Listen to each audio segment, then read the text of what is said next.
Today, we had a referee training here in Nairobi. The referees that have been participating in CHAN 2024 had a training in Nairobi, where, of course, the journalists were also part of it to take a look at what the referees normally do. Let's listen in to what the instructors and the referees had to say.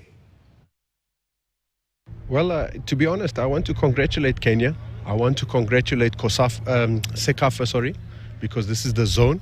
And I also want to congratulate CAF into all the efforts that have been come. We've already been doing some VAR training courses here, and it's very successful. So a lot of work has been done in the background that people are not aware of, and we are starting to see results. But again, we need to do more. So if we have one, we need two. If we do two, we need to do four. So like that, the more we do it, the more it becomes instinct, the more everybody's comfortable, the more the media understand, the more the operators understand, the more the broadcasters understand, and the more ultimately football in general will accept, because everybody now understands. In my opinion, it has changed African football. It has allowed African referees to, embrace technology and to be able to compete globally, because the rest of the world has been doing it for quite a while. It was started in MLS, and then it trickled down to Europe, and now in Africa we are able to use it as well.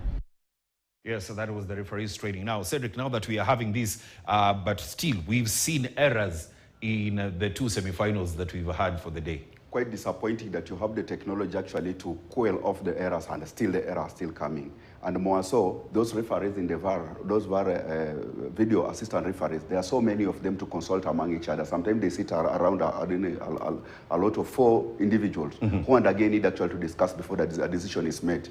So quite disappointing to see that decision that has already been captured into the football Bibles, the football actually profiles, is really coming to the fore of an eye and presented by the VAR, who are actually technology that is supposed actually to be presented in a better manner, but is being coined around to tell a different story. For instance, what has just happened to Omar Luadini, that necessarily to any given cause will tell you that the last man is bound to be sent off the pitch because of the infringement he was making to an advancing player who was in a prime space to score, so as to bring up an essence of controversy and leaving us with different questions, which, and again, we will want actually an intuitive kind of explanation from the referee as per why that decision was actually arrived at. And we don't necessarily understand why it was arrived at, and if we really compare with what has been happening in subsequent kind of matches, even at higher level than this, that space warrants there is no consistency. There isn't, and more so, they are even tainting the image of African space in terms of usage of VAR. Remember, we are from Africa Cup of Nations in 2023, where we were being actually voted as the best VAR use system across the globe. We are being benchmarked by even Europe, where it started from. But and again, now coming to Kenya, and we are coming actually to mud it up in East Africa, it tells a different story. Whatever you are giving us does not actually give us a story of what we saw in Africa Cup of Nations. Neither does it give us a story of where it has been culminating from a major tournament. So coming into East Africa and giving us a reverse or a controversial of results that necessarily does not go with the test that we could be looking at does not tell a story. And I actually echo Roger Sechtemi's sentiments.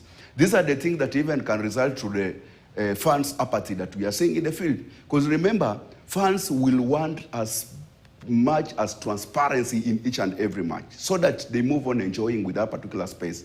They will want an error-less kind of a game, like nothing is really happening in that particular pitch. And if error happened to evade the referee, the VAR need actually to remind him in a better way. After all that conversation, they said the decision at the end of it all rests on the center referee. It is. So, if the decision rests at the hands of the center referee, let's take a look at this decision that was made in the game that is currently going on. This was in the second half.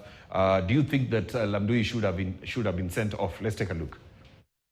Of course, rescinded and reduced to a yellow card. Cedric, what did you make of that decision? I believe the referee decision was a red card, and he was right in the first instance. But his mind was influenced by the VAR referee.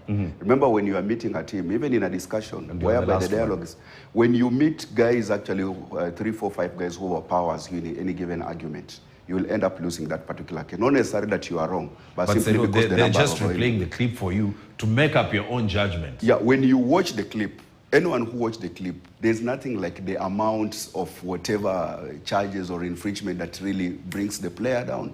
The actually thing that comes out from the back of our mind is denying that particular player a space to score. And you deny it simply because you ran all the way from the back.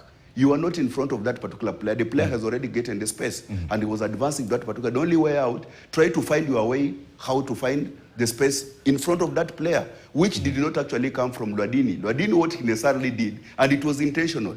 He tried actually to go for shoulder by shoulder, but it wasn't a shoulder to me. He still again bumped the player from the back. Was it a red card or not, Cedric? It was a red card according to me. Whatever amount that somebody will try to castigate me, but that was a clear red card. How the referee came to be swayed off from the first decision that he had already made is what we are questioning. For instance, if the decision were to be made like that, even then the disallowed goal Kenya against Madagascar, then he would have called for such kind of instance. And the consistency that we are really calling for is what actually make us start doubting such kind of decision. Why is it that in elsewhere, decisions are made differently from other places? Well, make it brief. Why are we